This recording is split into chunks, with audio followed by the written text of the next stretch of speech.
Em baş temaşevan nêja ên Rûdawê ez Ömer Sönmez ji bajarê Stenbolê bi hevpeyvîneke taybet li gel we me. Helbestvanê Kurd İlhan Samî Çomak piştî 30 sal 3 meh û 6 rojan gihîşt azadiya xwe. Wî dîwarên bêeman ê tarîtî hilweşand û piştî dem û dewraneke dûr û dirêj gihîşt malbat, heskirî û welatê xwe.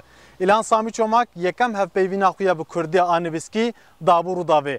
Niha ew careke din hevpeyvîna xwe ya taybet a bi Kurdî dide Rûdawê. İlhan Samî Çomak dema 21 salî bû sala 1994 dema xwandekarê zanîngehê bû bê ku tu hinceteke berbiçev bê dîtin jî hatibû girtin. Piştî 30 sal cezayê xwe ya hepsê zîndanê temam kir di 26 mijdarê da ji girtîgeha Silîvriyê derket û gihîşt azadiya xwe. Niha mamoste li gel me yê em bêjin mamoste tu bi xêratî çavê te ronî be. Niha beriya 30 sal ewil tu navçeya Ümraniyê li mala apê xwe hatibû girtin. Piştî 30 salan ku tu azad bû careke din tu vegeriyayî hatî mala apê xwe li ber hezkiriyên te dost û hevalên te tên te dibînin pêşwazî li te dikin xêrhatina te dikin. Dema tu derketî derva hestên tên pêşîn çi bû ez vê merak dikim her wiha te çawa xatir ji hevalên xwe yên ji zîndanê xwest. Hestê min pêşîn a rastî ez pir hestiyar bûm. Yani min xwe ragirt ku ez negîrim. Ji ber ku min bi salan bû dê û bavê xwe xwişk û birayê xwe û hezkirinê dinê bi têra xwe nedîtibû. Min biriya wanan kiribû. Ji bo wî jî dema ez derketim derva min wanan dît ez pir hestiyar bûm. Lê min hinek hestê xwe zeft kir.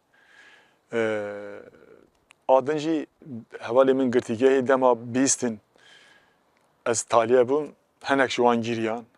Gelek hevalan jî gotin ji min re gotin ji ber ku ez taliye bûbime yani taliya wanan hatibe ew xwest kêfxweş nedibûn. Ji ber ku em gelek ji gelek hevalan ez meztir bûm. Hinek ji wan ji bavê wan meztir bûm. Ji dê û bavê wan meztir bûm. Mesela te telefonê te bi dayîka hevalekî xwe re tu axivî te guhezî İlhanım. Erê rast e. Mesela gelek kêfa dayîk hat. Erê rast e. Min soz dabû asta keçika wî jî wê batana lê ji ber ku kes neanîbû nehatbûn. Niha tehliyê te sê mehan talûq kirin. Di meha te baxê da ya rastiyê bihata berdan.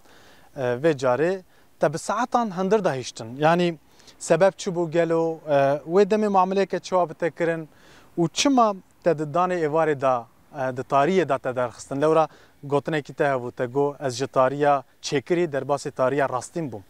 Ev çi bû?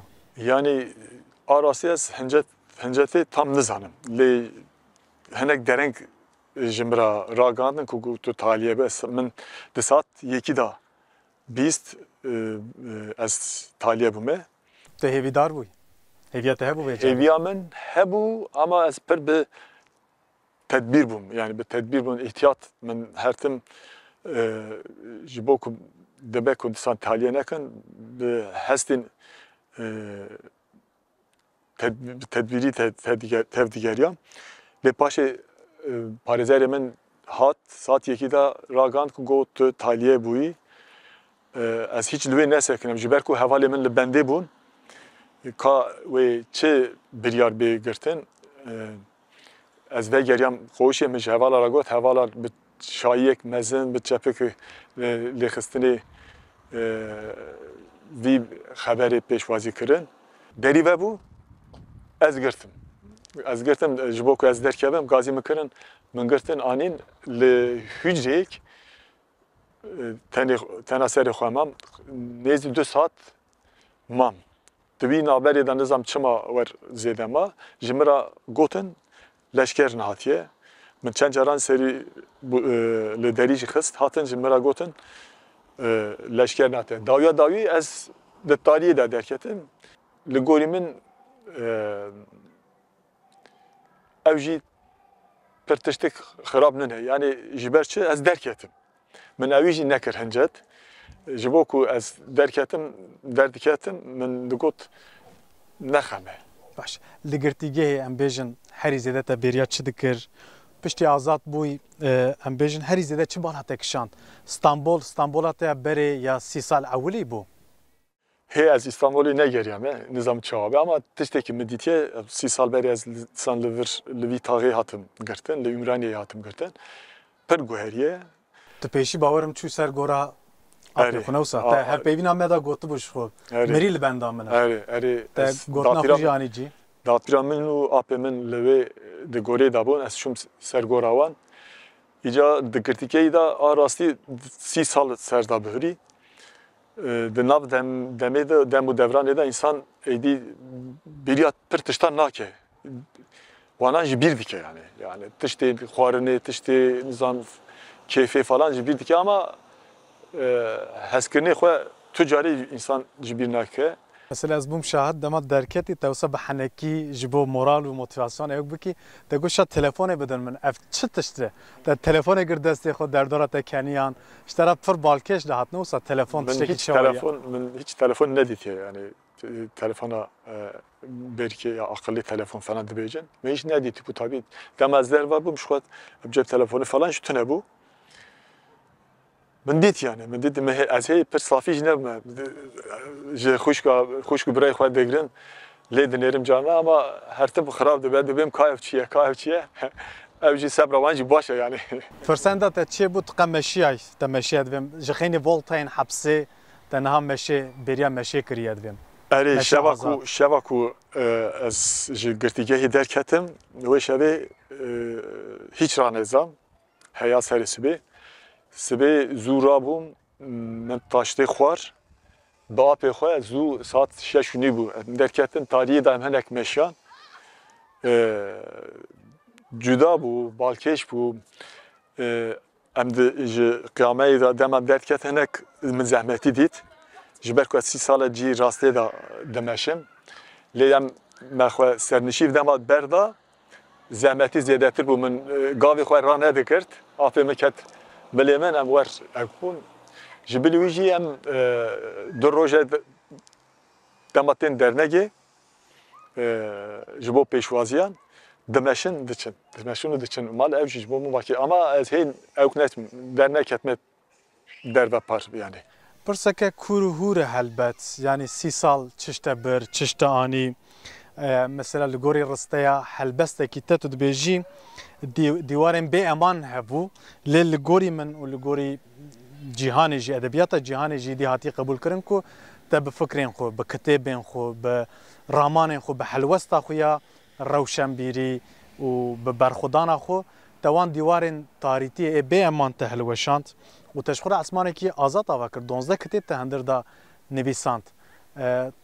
Çi heye di Tirka te de em bêjin çi heyî niha? Mala te ava îca ez kesek ji rêzê bûm dema ketim girtîkeyê erê xwendekar bûm lê piştî ez ketim girtîkeyê ji bo ku jiyanek rastexînî bijîm min serî lê helbestê da. Helbestê hüviyetek nû da min, kimlikek nû da min ez niha qada navnetebî wekî helbestvanek kurmanc Kurd têm hesibandin. Ev ji bo min tiştek herî balkêş e. Helbet 30 sal wekî jiyanek e, qasekî jiyanek pir dirêj e. Lê belê ji jiyana me jî pir tiştan bir. Lê dawiya dawî ez di zindanê de min zindanê de bûm. Min bi saya helbestê, bi saya nivîskariyê xwe ragand, xwe gihand dünyayê ew jî ji bo min nirxek pir girîng e. Ez ê her û her vî nirxê bilind bikim. Baş. Niha pirtûkên te wergerandin bo 15-20 zimanên cîhanê. Te 12 pirtûk nivîsand, 11 zimanê Tirkî bû. Lê pirtûka te herî daw ya zindanê çiyayê girtî ji nava şanxaneyê darê sala par van çaxan derket bi zimanê Kurdî bû. Me hepêvînê de jî me ji te pirsî û te çima vegeriya ser zimanê dayîka xwe te gotibû vegera herî normal asayî vegera malê ye. Ji vir û şunda tu yê bi Kurdî jî binivîsî gelo. Helbet bi plansaziya me de nivîsandin çi bi Kurdî bibe, çi bi Tirkî bibe heye. Kurmancî zimanê min ê dayîkê ez ê binivîsim yani. Nêta min heye. Lê roj jiyan çi tîne ez nizanim. از مزگینه که بیجم پرتغال منی کرمانجی دمک نزدا ورگره فرانسیزی نا هلبت گلک پلانن و هنن پروژه و هنن هن هیچ جوانن جی پلان و چی جبروشن دانه چه بکن هن باورم سردانا بینگوله جی بکن بینگولا کاش هند بیجن شیره من تدا میگه یعنی آنها پلانا ما پشتی پیشوازیان از وگرم سر خباتی خوی ویژه‌ای از دخوازم جیانا خوال سر ویژه‌ای سر هلبستی بدومینم دیگه کامپیوتری ببی حتی ناف دست خط خود نویسم اره از کامپیوتری دزانم لی من نویسم من کامپیوتری هی اما حق از دیسان وگرم هینی ببم جبلی پرتشتی نو از